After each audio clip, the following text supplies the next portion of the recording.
What do you think you are doing here? You are fired! Get out! Right now! The dining room at Maison Bellamy went silent the moment Chef Anton Duval ripped the apron off Simone Baptiste's shoulders in front of every customer in the restaurant. "You're fired," he snapped, his voice carrying across the white tablecloths. "People like him don't belong in my restaurant." Simone looked at the old man sitting quietly in the corner booth, his trembling hands wrapped around a bowl of soup she'd paid for with her own tip money. "He was hungry," she said. "That's all that mattered to me." Chef Duval sneered. "Get out. Now." Simone untied what remained of her apron, folded it neatly, and walked out the front door with her head held high.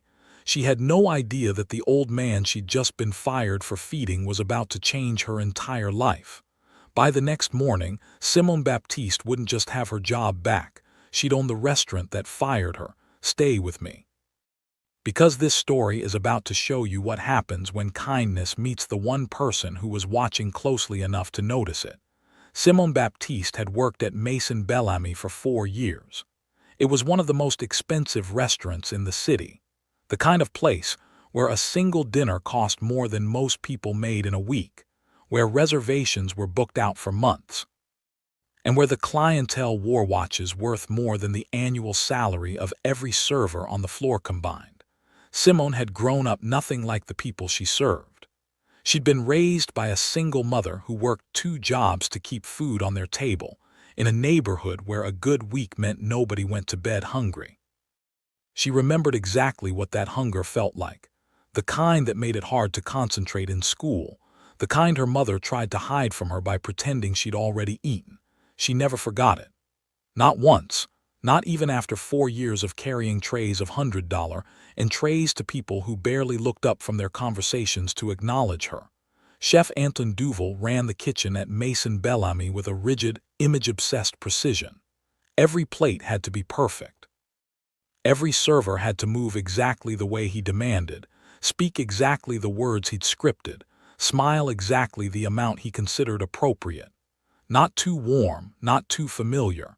Never anything that might suggest the restaurant was anything less than flawless. Duval had built his reputation on control, and Simone, quiet and steady as she was, had never given him much reason to notice her. Until the night an old man walked through the front doors of Maison Bellamy looking like he hadn't eaten in days. He didn't belong, and everyone in that dining room seemed to sense it immediately. His shoes had worn clean through at the toe, the sole flapping loose with every step. His coat, faded to a color that might once have been navy, was torn along both sleeves, offering almost no protection against the cold outside. His beard had grown in uneven and unkempt, the kind of neglect that comes from weeks without a mirror or the energy to care. His hands trembled not from age alone but from cold, and from something that looked unmistakably like hunger. He stood just inside the entrance, looking uncertain like a man who'd wandered somewhere he had no business being. The host at the front, a young man named Bryce, stiffened immediately. "Sir, I'm sorry, but we require reservations and there's a dress code." "I just need somewhere warm to sit for a moment," the old man said quietly, his voice barely steady. "I won't be any trouble." Bryce glanced toward the kitchen, clearly unsure what to do, already halfway to turning the man away when Simone stepped in from the dining room. "He can sit in my section," she said. "I've got it handled." Bryce hesitated, but Simone was already guiding the old man toward a small booth in the corner, away from the restaurant's wealthier tables where he wouldn't draw much attention. Up close, it was worse than she'd first realized. His hands shook as he tried to unbutton his torn coat. His lips had a pale, bloodless look to them, like he'd been out in the cold far longer than any person should be. She brought him water first, then bread, watching him eat it slowly, carefully, the way someone eats when they're not sure when the next meal is coming. When Simone asked what he'd like to eat, the old man's trembling hands went still against the table. "I don't have any money," he admitted quietly, his eyes down, clearly ashamed to say the words out loud in a restaurant like this one. "I shouldn't have come in. I'll go." He started to rise, but Simone reached out and gently touched his arm. "Sit down, please." She stepped away toward the server station, out of his line of sight, and opened her purse. She counted what was there, the tips from that night, folded into a small, worn envelope she kept separate from her paycheck, meant for rent that was already going to be tight this month. She counted it twice. If she paid for his meal, she'd have barely enough left for bus fare home. She'd be walking the last several blocks in the cold herself, and she knew it. She stood there for a moment, envelope in hand, doing the math her mother had taught her to do her whole life, what she could afford to give, and what she couldn't afford not to. Then she closed her purse, walked back to the booth, and crouched down beside him so only he could hear her. "Don't worry about that tonight," she said.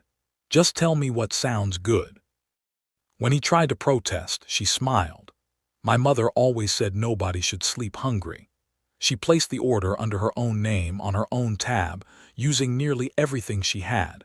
For 20 minutes, everything was fine. The old man ate slowly, savoring the meal like it was the first real one he'd had in days, because it was. Simone checked on him quietly between her other tables, refilling his water, making sure he was comfortable, never drawing attention to the arrangement she'd made. But Chef Duval noticed. He always noticed things that threatened the image he'd spent years building. He stormed out of the kitchen, apron still on, and crossed the dining room in a few sharp strides, his eyes locking onto the trembling, threadbare figure in the corner booth. "What is this?" he demanded, loud enough that nearby tables turned to look. "Who let this man in here?" "I did," Simone said calmly. "He's a paying customer. I covered his meal myself." "Do you have any idea how much one customer at this restaurant spends?"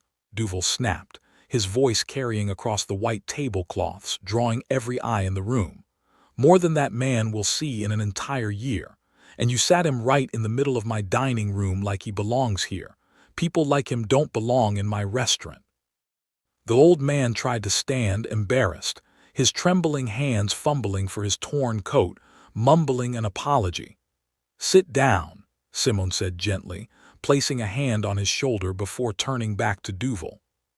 "He's not bothering anyone. He's eating a meal I paid for with my own money. That's between me and him." Duval's face went red.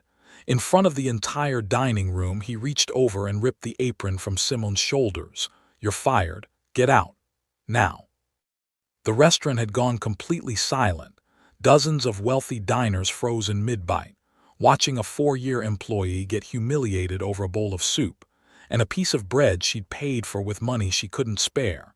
Simone untied what remained of her apron, folded it with hands that were shaking but steady, and looked Duval directly in the eye. "I'd rather lose this job than lose the person I am to keep it." She walked out without another word. The old man watched her go, his meal barely touched now, his expression unreadable beneath the uneven beard and the tired lines of his face.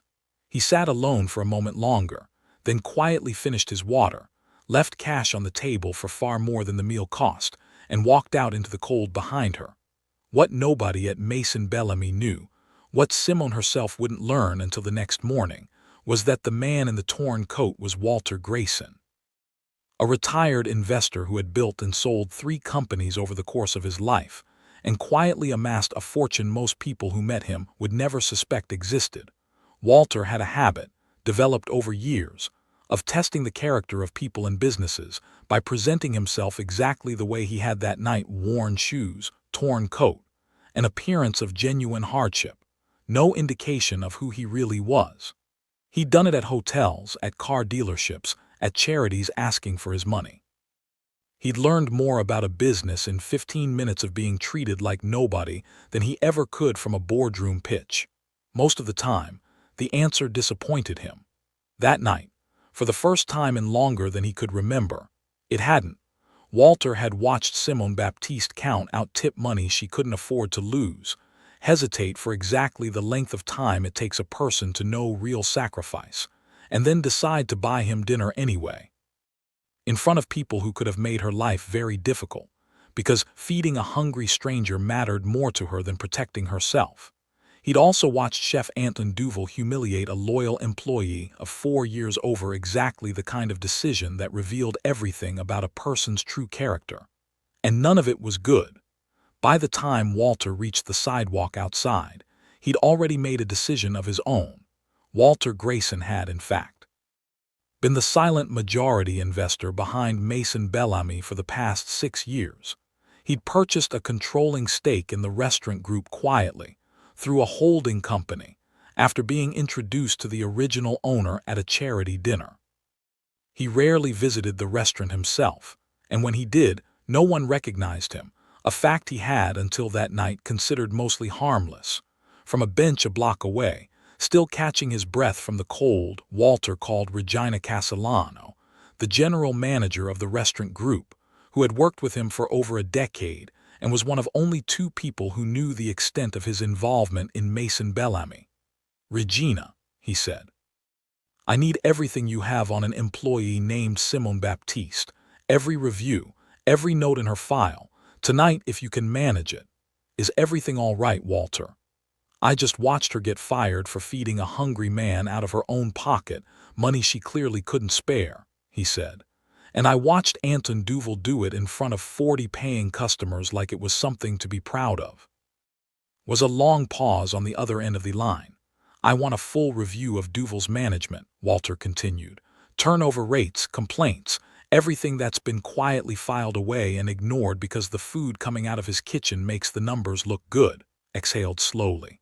"There's more than you'd think, Walter. There always has been. Nobody wanted to be the one to bring it to you."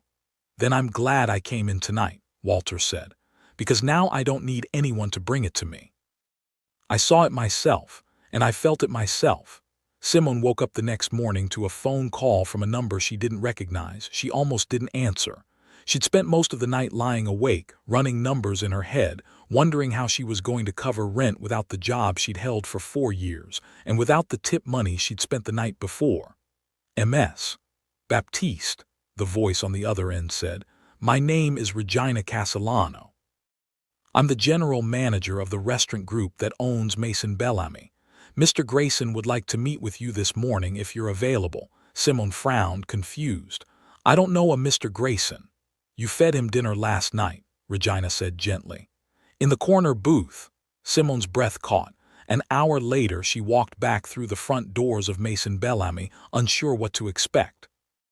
Instead, she found the dining room empty except for a small group gathered near the kitchen. Regina, 2 members of the corporate legal team, and standing quietly among them, dressed simply but well, his beard now neatly trimmed, the old man from the corner booth. He looked different in daylight, but his eyes were the same. "Ms. Baptiste," he said, extending a hand that no longer trembled. "Walter Grayson. I believe we didn't get a proper introduction last night." Simone shook his hand slowly, still trying to piece together what was happening. "Mr. Grayson owns Mason Bellamy," Regina explained. "The majority stake in the entire restaurant group, actually. He was here last night testing exactly the kind of thing that happened to you." Walter nodded. "I show up sometimes looking like I did last night, genuinely cold, genuinely hungry, nothing manufactured about it, and I watch how people treat someone they think doesn't matter. Most of the time, it teaches me more than any financial report ever could." He looked at her steadily. "Last night, you had almost nothing to give and you gave it anyway. That's not something I see very often, Ms. Baptiste, not from anyone." Chef Anton Duval arrived for his morning prep an hour later, expecting an ordinary Wednesday. Instead, he found Walter Grayson standing in his kitchen along with Regina, the legal team, and Simone. "Mr. Grayson," Duval said, visibly caught off guard. "I wasn't told you'd be visiting today." "Was here last night," Walter said, sitting in the corner booth in a coat with holes in the sleeves, hands too cold to hold a fork steady. "The man you decided didn't belong in your restaurant." Duval's face went pale. "I've spent this morning reviewing your employment record," Walter continued. 6 formal complaints in the past 2 years alone, all quietly settled or buried before they reached me. And last night, I watched you humiliate a 4-year employee in front of 40 paying customers for the crime of feeding a hungry old man out of her own pocket with money she genuinely could not afford to lose. Sir, I was protecting the restaurant's reputation. You were protecting your own comfort," Walter said. "And you did it by tearing an apron off the shoulders of the only person in that dining room who showed any real character last night." He turned to Simone. "Effective this morning, Anton Duval is terminated as head chef of Mason Bellamy." Duval opened his mouth to argue, but Walter continued before he could. And effective this morning, I'm transferring my controlling ownership stake in this restaurant into a new holding structure, with Simone Baptiste as majority owner. The kitchen went completely silent. Simone stared at him, certain she'd misheard. I'm sorry, what?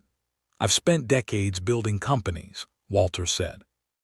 I know character when I see it, and I saw more of it from you last night, counting tip money you couldn't spare, than I've seen from most executives I've worked with in 30 years. I don't want my money sitting in a restaurant that fires people for being kind. I want it invested in someone who will build something better. Simone Baptiste stood in the kitchen of Maison Bellamy that morning, the restaurant that had fired her less than 12 hours earlier, and slowly understood that she now owned it. Within the month, she'd renamed it Baptiste's, kept the staff who had always treated their coworkers and customers with respect, and quietly let go of the ones who hadn't. She instituted a policy that still stands today. Anyone who walks through the door hungry, regardless of what they can pay, is fed, no questions asked, no exceptions made, the cost absorbed by the restaurant itself. Chef Antoine Duval never worked in a fine dining kitchen in that city again. Word travels fast in an industry built on reputation, and has no longer opened doors the way it once had. Walter Grayson still visits Baptiste's from time to time. He always sits in the same corner booth. Simone always joins him for a few minutes, and they talk, not about the restaurant, but about the kind of world they both still believe is possible, one meal at a time. Sometimes the smallest act of kindness is actually the biggest test of who you really are. And sometimes, the person you help without expecting anything in return is the only one who was ever really paying attention. If this story reminded you that kindness is never wasted, let me know in the comments. And subscribe, because there's a story just like this one waiting for you next week.